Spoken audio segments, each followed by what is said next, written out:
একটা সময়ের কথা, সুন্দরবনের গভীর অরণ্যে, যেখানে নদী ও গাছপালার মাঝে বন্যপ্রাণী নিজেদের ছন্দে বাস করত। এখানে বাস করত একটি সুন্দর বাঘিনী, নাম ছিল তার মায়া। মায়া ছিল অত্যন্ত নির্ভীক, কিন্তু তার হৃদয়ে ছিল প্রকৃতির প্রতি গভীর ভালোবাসা। একদিন যখন গ্রীষ্মের শেষ দিকে নদীর জল কমতে শুরু করেছিল, মায়া লক্ষ্য করল বনের জলাশয়গুলো শুকিয়ে যাচ্ছে। অনেক প্রাণীই পানির অভাবে কষ্ট পাচ্ছে।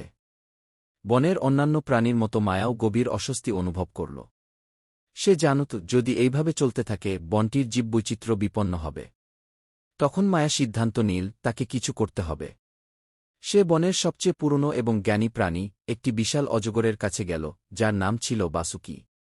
বাসুকি মায়াকে বলল, পাহাড়ের ওপারে একটি গভীর ঝর্ণা আছে, যা সবসময় পানি দিয়ে পূর্ণ থাকে। যদি সেই ঝর্ণার জল এই বনে আনা যায়, তবে সব প্রাণীকে বাঁচানো সম্ভব। মায়া জানত পথটি সহজ হবে না, কিন্তু তার মনোবল ছিল।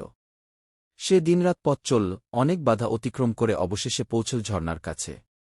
ঝর্ণার জল বয়ে আনার উপায় খুঁজে বের করতে তাকে কৌশল অবলম্বন করতে হয়েছিল।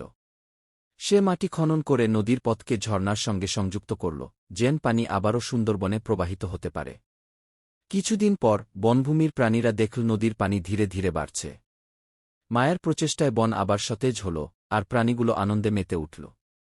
এই গল্প থেকে বোঝা যায়, প্রকৃতির প্রতি দায়িত্বশীলতার সাথে আমরা যদি কাজ করি, তবে সেও আমাদের বাঁচাতে কখনো দ্বিধা করবে না।